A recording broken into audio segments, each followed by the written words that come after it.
llegada de los españoles y la conquista de territorio del continente americano, surgieron grandes cambios sociales y culturales. Hay que recordar que la cultura de los conquistadores era una mezcla de otras culturas, como las de Oriente, Grecia, Roma, el Islam e inclusive la judía. Los españoles, cuya cultura estaba basada en el agrarismo, la religiosidad y la guerra, llegan con ansias de riqueza y enarbolando la cruz como escudo y con una amplia experiencia y conquista, colonizan los pueblos. En el régimen colonial se tenían varias castas, como indios, españoles, negros y las mezclas que podían surgir de ellos, como ser mestizos, mulatos y zambos. Y en cuanto a la organización política, el virrey era la máxima autoridad.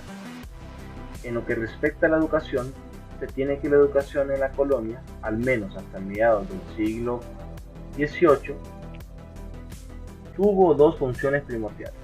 Por un lado, adoctrinar a los estudiantes en la moral y la fe cristiana como parte de su evangelización, y por otro, cumplir labores certificadoras.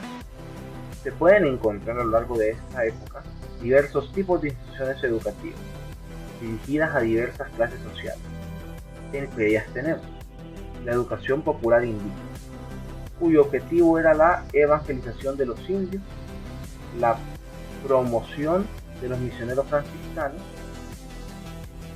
La educación para las niñas estaba relegada hasta que Fray Juan de Zumárraga empieza a promover la fundación de las escuelas exclusivas para ellas. Otra era la educación rural, en las escuelas, granja en la que enseñaban a los hijos de los principales caciques a leer, escribir y contar por primera vez y heredaban conocimientos. La educación de los niños, carácter práctico y piadoso, para alejar la soberbia, codicia y la ambición. Estos eran uno de los principales objetivos de la adoctrinación española. La educación de las mujeres en oficios mujeriles no era importante que aprendieran a leer, escribir, era importante que se dedicaran a labores domésticas. Instituciones educativas destinadas a los criollos y mestizos, como por ejemplo el Colegio de San Juan de Letrán, en el que acogían a niños abandonados, se determinaba su capacidad y a los que de a poco se les enseñaba un oficio y las primeras letras.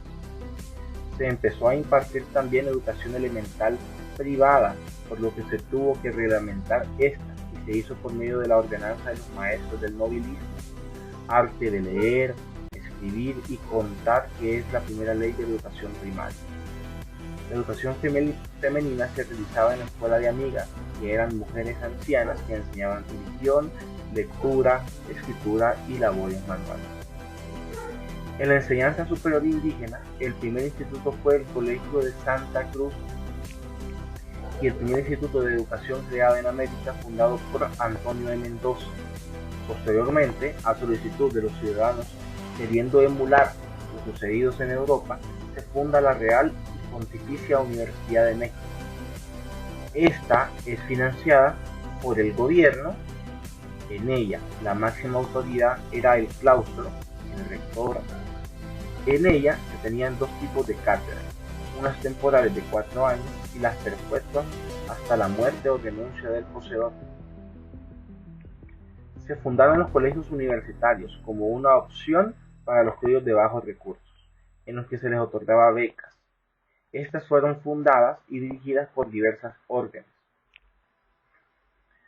Para el siglo XVIII se dio importancia a la educación femenina. Una de las máximas exponentes fue Sor Juana Inés de la Cruz. La educación elemental femenina estaba a cargo de los orfanatos para niñas, escuelas amigas y conventos religiosos. Durante esta época se presentaron diversas calamidades como la peste, inundaciones, pobreza extrema, que dejaban muchos huérfanos, por lo que se fundaron escuelas de caridad, entre las que estaban las escuelas de tías, que contribuyeron a la decadencia de la educación elemental, pues la educación estaba en manos de sujetos sin preparación para aceptar y dar clases de una forma coherente. Se empezaron a establecer las primeras instituciones laicas, todo esto a finales del siglo XVIII, y uno de ellos fue el Colegio de Vizcaínas.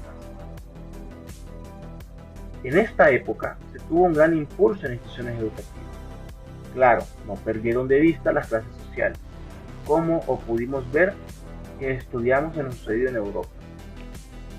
Como desde entonces, muchos de los que se dedicaron a la educación lo hacían porque no había otra cosa que hacer, aunque lo odiaban. No tenían otra manera de solventar sus gastos, haciendo de una de las artes más bellas lo más deplorable y dañino como suele ocurrir en la actualidad.